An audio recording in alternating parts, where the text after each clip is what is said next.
গোপাল, ও গোপাল, এই ওগো ওগো শুনছো? রাজার পেয়াদা তোমাকে ডাকছে। আমায় আবার ডাকাডাকি কেন? আমি তো নেই। হ্যাঁ? নেই মানে? জল জানতো আছো? আমি তো আছি, কিন্তু মহারাজের কাছে তো নেই। মহারাজ তো আমাকে বরখাস্ত করেছেন। সে তুমি যাই বলো, মহারাজ তোমাকে ভালোবাসেন। আবার ঠেকায় পড়েছেন, তাই এত ডাক ইচ্ছে করে। একটু ভুল খেলে ফেললুম। আচ্ছা গোপাল, আমার মন্ত্রী সম্পর্কে তোমার কি ধারণা? থাক না মহারাজ, আমার মূল্যায়ন গোপালের মুখ থেকে শুনে আর কি করবেন? ওই কথায় আছে না, রতনে রতন চেনে। শুয়োরে চেনে কচুবন। আমার কাছে কচুবন মহারাজ, মানে মন্ত্রী মশাইয়ের কথা অনুযায়ী আমি হলে উনি কচুবন। গোপালের সাথে কথায় পেরে ওঠা মহা কঠিন কাজ, কি বলো সভাকবি? যথার্থ বলেছেন মহারাজ, গোপালের মুখে সরস্বতীর রাজ। পণ্ডিত, ভালো করে শিক্ষিত মানুষ তৈরি করুন, আমি আরো বিদ্যালয় প্রতিষ্ঠা করব। দান ছত্র করে করে রাজকোষাগার শূন্য, তার উপর আবার নতুন বিদ্যালয়ের পরিকল্পনা। সবাই চলে যাক, তারপর আমি বোমাটা ফাটাবো। তাহলে আজকের মতো সভা সাঙ্গ হলো, কাল থেকে বিদ্যালয়ের জন্য জায়গা দেখা শুরু হবে। জয় মহারাজ কৃষ্ণচন্দ্রের জয়। কি হলো, কিছু বলবে নাকি মন্ত্রী? মহারাজ, রাজকোষ শূন্য হতে চলেছে। এই মুহূর্তে আমাদের হিসেব করে চলতে হবে। বলো কি, সত্যি নাকি? সত্যি মহারাজ।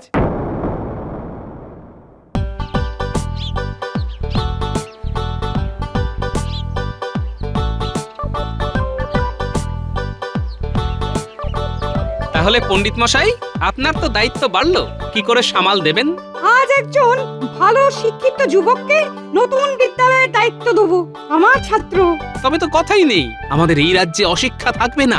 শিক্ষা পায়নি বলে আমার খুব কষ্ট পণ্ডিত মশাই। গোপাল, তোমার মুখে তো মা সরস্বতী বসে আছেন। শিক্ষা কি পুঁথিতেই আটকে থাকে? পুঁথিগত বিদ্যা বিদ্যা নয়, এটা সব সময় মনে রাখবে। কোনো দুঃখ করো না, তুমি তোমার মতন পণ্ডিত, এটা আমার মত। তো তোমরা তো সব শুনলে, এবার বলো তো আমাদের এখন কি কর্তব্য? মহারাজ, এই অবস্থায় আমাদের নতুন বিদ্যালয় স্থাপনের জন্য অর্থ ব্যয়ের কোনো প্রয়োজন নেই। আমাদের যা বিদ্যালয় আছে তাতেই অস্থির। তুমি ঠিকই বলেছো মন্ত্রী। গোপাল, তোমার কি মত? মহারাজ, আমি একজন অশিক্ষিত মানুষ, আমার এই মোটা মাথায় একটা পরিকল্পনা এসেছে। বলো শুনি। আমাদের দেশ কৃষি প্রধান দেশ। আমরা যদি চাষিদের শিক্ষিত করতে পারি, তাহলে চাষাবাদ বাড়বে, ফলন বাড়লে চাষিদের আয় বাড়বে, চাষিদের হাতে বেশি অর্থ এলে রাজ্যের আয় বাড়বে মহারাজ। বাহ, খুব ভালো প্রস্তাব। গোপালের মাথা থেকে এর থেকে ভালো আর কি বের হবে? হ্যাঁ, আমার পেটে খিদের আগুন জ্বলছে, আর তুমি বললে জমিতে বীজ ছড়িয়েছি, ধান হবে, তা থেকে চাল হবে, তারপর ভাত। সহজ উপায় কিছু আছে? না মন্ত্রী মশাই, এর থেকে সহজ রাস্তা আমার জানা নেই। তাহলে চুপ থাকো। মহারাজ, আমার মাথায় একটা দুরন্ত পরিকল্পনা এসেছে, কিন্তু মহারাজ আমি ওটা আপনার সাথে একান্তে আলোচনা করব। ঠিক আছে মন্ত্রী, মন্ত্রী ছাড়া সবার ছুটি। যাও যাও সবাই।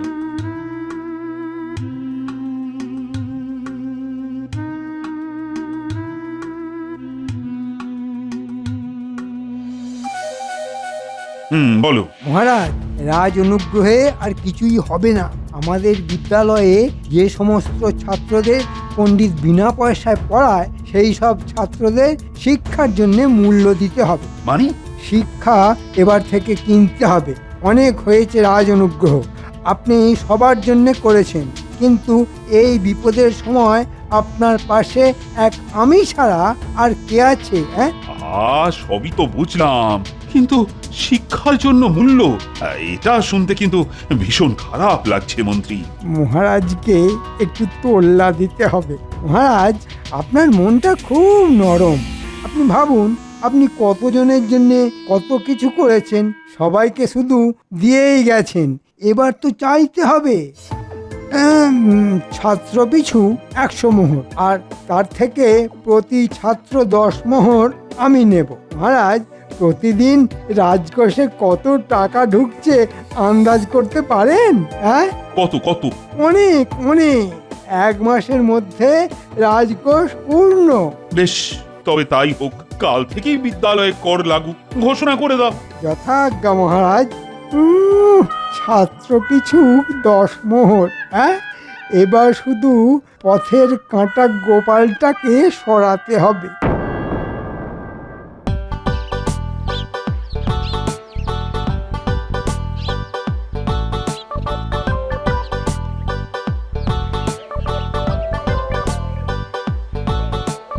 খুব যে খেলছিস, তা তোদের পরীক্ষা কবে? দেরি আছে গো গোপাল দাদু। পড়াশোনা ঠিক করে করছিস তো, না শুধু দিনরাত খেলেই বেড়াচ্ছিস? হ্যাঁ, বাড়িতে গিয়ে মাকে জিজ্ঞেস করো, মা কি বলে দেখো। আমি কাউকে কিছু জিজ্ঞেস করব না, শুধু পরীক্ষার ফলটা দেখব। শুনুন, কাল থেকে সকল বিদ্যালয়ের ছাত্রছাত্রীদের ওপর 100 মোহর কর ধার্য হলো। শুনুন শুনুন শুনুন। এটা কিরকম হলো? শিক্ষায় কর? মহারাজের কি মতিভ্রম হলো? কর আবার কি গো গোপাল দাদু? এখন ঠিক বোঝাবার মতো অবস্থা নেই রে। আমাকে এক্ষুনি মহারাজের কাছে যেতে হবে।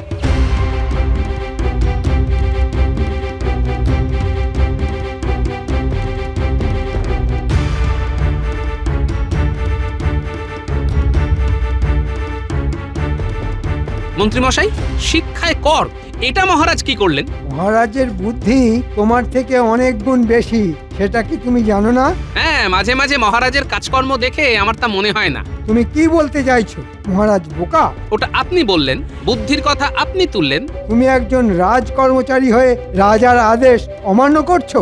আমি মহারাজের কাছে জানতে চাইছি যে এই করের প্রস্তাব তার মাথায় ঢুকিয়েছে কে? তা জেনে তোমার লাভ? তোমার কাজ লোককে হাসানো, হারামো করে লোকের মনোরঞ্জন করা। তুমি সেটাই করো।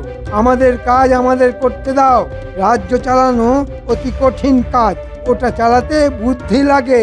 তার মানে শিক্ষাটা এখন ধনী লোকেদের জন্য, কি তাই তো? যে কর দেবে তার। তুমি এখন আসতে পারো, কাল রাজসভায় এসে আলোচনা করো। এখন মহারাজ বিশ্রাম নিচ্ছেন। আচ্ছা, কাল রাজসভাতেই দেখা হবে। আর কালই তো তোমার শেষ দিন।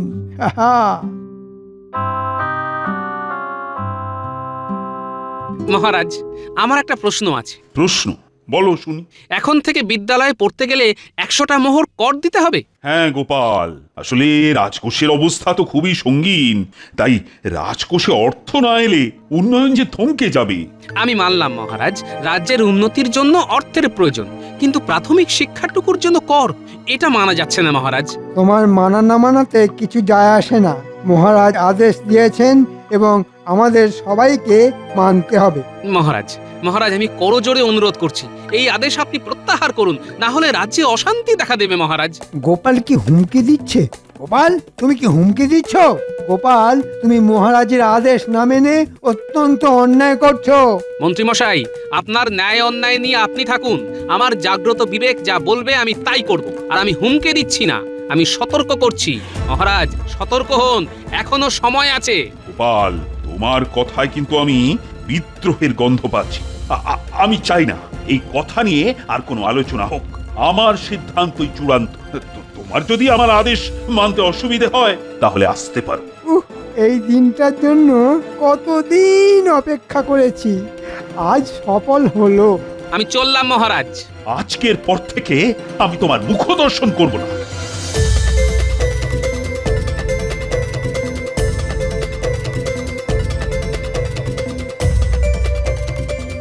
গোপাল দাদা, ন্যাপলা গুলটে পুটিদের আজ পাঠশালা থেকে ফিরিয়ে দিয়েছে 100 মোহর দিতে পারেনি বলে। মহারাজের এই কেমন সিদ্ধান্ত? চাষির ছেলে কি চাষিই থাকবে? মহারাজের মতিভ্রম হয়েছে। তুমি কিছু করো গোপাল দাদা। দেখছি আঙুলটা বেঁকাতেই হবে। মহারাজকে ছোট হতে দেব না।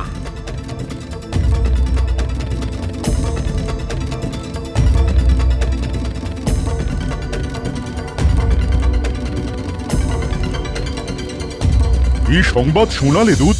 মহারাজ কৃষ্ণচন্দ্র গোপালকে রাজসভা থেকে বিতাড়িত করেছে। হ্যাঁ মহারাজ, প্রাথমিক শিক্ষায় 100 মোহর করে কর বসানোর প্রতিবাদে গোপালকে মহারাজ কৃষ্ণচন্দ্র বরখাস্ত করেছেন। হ্যাঁ, প্রাথমিক শিক্ষায় 100 মোহর কর, হ্যাঁ? এই কার বুদ্ধিতে মহারাজ কৃষ্ণচন্দ্র এই সিদ্ধান্তটা নিলেন, হ্যাঁ? ওই অতি বুদ্ধিমান মন্ত্রীর বুদ্ধিতে নিশ্চয়ই, হ্যাঁ?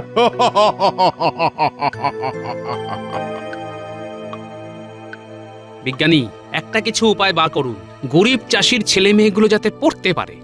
আমি আমি একটা যন্ত্র আবিষ্কার করেছি, তার নাম পেরিস্কোপ। হ্যাঁ, ওই জানলার মধ্যে ঢুকিয়ে দিলে বোর্ডে যা লেখা সব দেখা যাবে। হ্যাঁ, ওই লুকিয়ে সব কিছু দেখতে পাবে। হ্যাঁ, বাহ বাহ বাহ বাহ! এই পেরিস্কোপ গুলটে ন্যাপলা পুঁচকেদের দিলে লেখাপড়াটা করতে পারবে। আমার অনেকগুলো পেরিস্কোপ লাগবে। রাজ্যে তো গরিবের সংখ্যা অনেক, সব গরিব যাতে করে লুকিয়ে পড়াশোনা করতে পারে তার ব্যবস্থা করতে হবে। আমি তোমার সাথে সব সময় আছি গোপাল। ধন্যবাদ বিজ্ঞানী, আমি এখন চলি, অনেক কাজ আছে।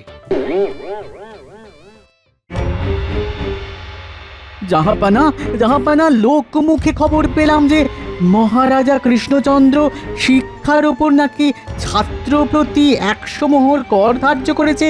শিক্ষায় কর? তোবা তোবা, কৃষ্ণচন্দ্র কি মাথা খারাপ হয়েছে? আরো খবর আছে, মহারাজা কৃষ্ণচন্দ্রের এই সিদ্ধান্তকে না মানার জন্যে মহারাজা কৃষ্ণচন্দ্র গোপালকে নাকি রাজসভা থেকে বহিষ্কার করেছে। তার মানে রাজসভায় গোপাল নেই, আর রাজকোষাগারেও অর্থ নেই। বাহ বাহ বাহ বাহ বাহ! কি সুযোগ! মহারাজ কৃষ্ণচন্দ্রকে বুদ্ধিতে হারিয়ে কারাগারে নিক্ষেপ করব। একটা জোরদার উপায় বার করতে হবে। ভাবো ভাবো উজির, ভাবো। সুযোগ একেবারেই আসে, বারবার আসে না। ভাবো। ভাবতে দিন জাহাপানা।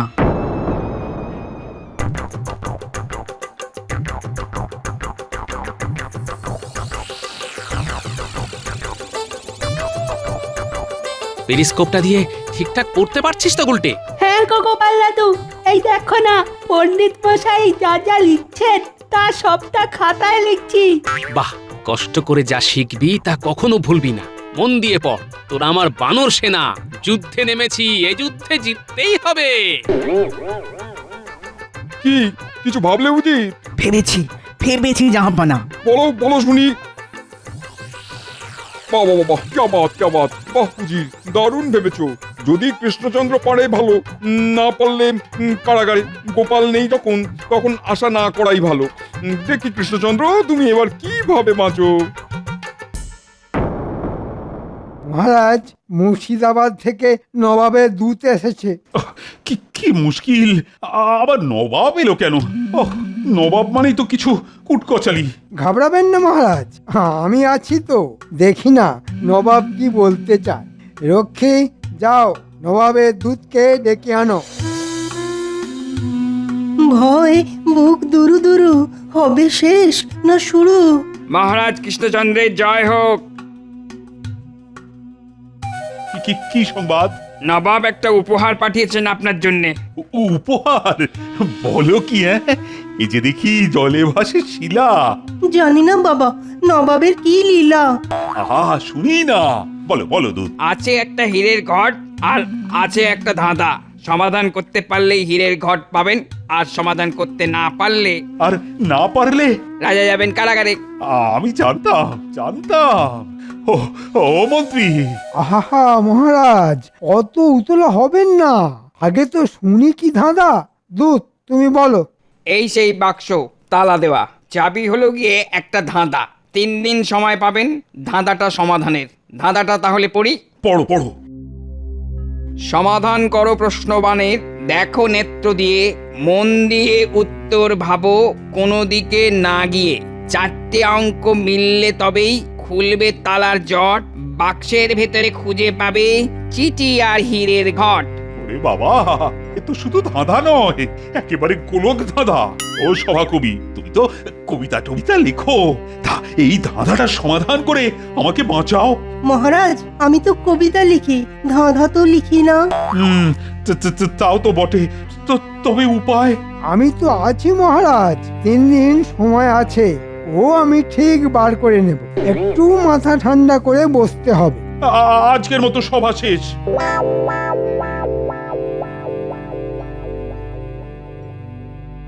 মহারাজ, আপনাকে চিন্তিত দেখছি। কোনো সংকট এসেছে? হ্যাঁ রানী, আজ নবাবের দূত এসে একটা ধাঁধা সমাধানের জন্য দিয়ে গেছে।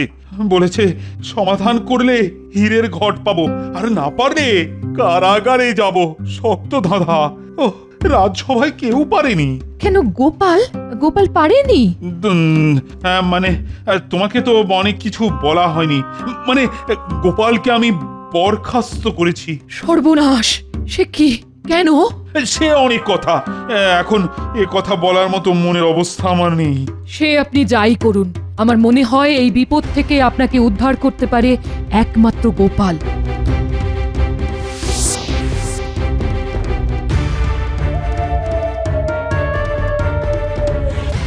গোপাল, ও গোপাল! এই ওগো, ওগো শুনছো? রাজার পেয়াদা তোমাকে ডাকছে। আমায় আবার ডাকাডাকি কেন? আমি তো নেই। হ্যাঁ? নেই মানে? জল জ্যান্ত আছো? আমি তো আছি, কিন্তু মহারাজের কাছে তো নেই। মহারাজ তো আমাকে বরখাস্ত করেছেন। সে তুমি যাই বলো, মহারাজ তোমাকে ভালোবাসেন। আবার ঠেকায় পড়েছেন, তাই এত ডাক। যাচ্ছি যাচ্ছি।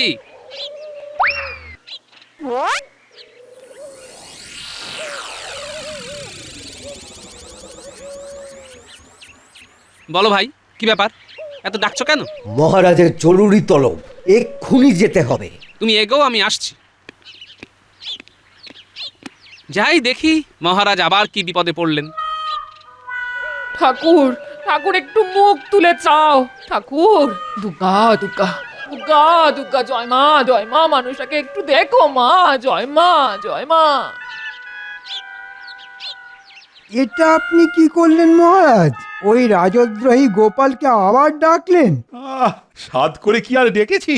ওই গোলক ধাঁধার ফাঁদে পড়ে ডাকা হয়েছে। তুমি কি ধাঁধার সমাধান করতে পেরেছো মন্ত্রী? মানে চেষ্টা চলছে, হয়ে যাবে হয়ে যাবে। যদি না হয়, না হলে তবে তো আমায় কারাগারে যেতে হবে। প্রণাম মহারাজ। এটা কি ধরনের বেয়াদবি গোপাল? আগে আপনি তো আমার মুখ দেখবেন না বলেছেন। রাজাজ্ঞা অমান্য করি কি করে মহারাজ? আচ্ছা আচ্ছা আচ্ছা, আমার ঘাট হয়েছে। ফেরো ফেরো আমার দিকে। মরকটটা আবার জ্বালাতে এলো। বলুন মহারাজ, আপনার কি সেবায় লাগতে পারি? মন্ত্রী, শোনাও ধাঁধাটা। ও গোপাল, তোমাকে কিন্তু এর সমাধান করতেই হবে। সমাধান করো প্রশ্নবাণের, দেখো নেত্র দিয়ে, মন দিয়ে উত্তর ভাবো কোনো দিক না গিয়ে। 4টে অঙ্ক মিললে পরেই খুলবে তালার জট, বাক্সের ভিতরে খুঁজে পাবে চিঠি আর হীরের ঘট। তা মহারাজ, আমি তো মুখ্য সূক্ষ্ম মানুষ, যাতে নাপিত। আমি কি পারবো? পারলে তুমি পারবে গোপাল, না পারলে আমাদেরই ফাটা কপাল। মহারাজ, আমি এই ধাঁধা সমাধানের বুদ্ধি লাগাতে পারি, কিন্তু আমার একটা শর্ত আছে। শর্ত? হ্যাঁ মহারাজ, শর্ত। শিক্ষা খাতে যে কর বসিয়েছিলেন সেটা তুলে দিতে হবে। দেখলেন মহারাজ, গোপালের বজ্জাতিটা দেখলেন? ও কিরকম চাপ দিচ্ছে। তুমি থামো। কর তুলে দিলাম, ঠিক আছে, কিন্তু আমারও একটা শর্ত আছে। তুমি যদি না পারো, তবে তুমি আমার এই রাজ্য থেকে চিরকালের মতো চলে যাবে। রাজি? রাজি। নিন মন্ত্রী মশাই, এক একটা করে লাইন বলুন। সমাধান করো প্রশ্নবাণের। প্রশ্নবাণ, 5-এ পঞ্চবাণ। তারপর দেখো নেত্র দিয়ে। দাঁড়ান। দেখো নেত্র দিয়ে। নেত্র 3-এ নেত্র মানে 53। তারপর মন দিয়ে উত্তর ভাবো কোনো দিক না গিয়ে। কোনো দিক না গিয়ে। দিক 10-এ দিক, তার মানে 53 10 5 3 1 0। মহারাজ, নিয়ে আসতে বলুন বাক্সটা। সংখ্যা মিলিয়ে বাক্সটা খুলি।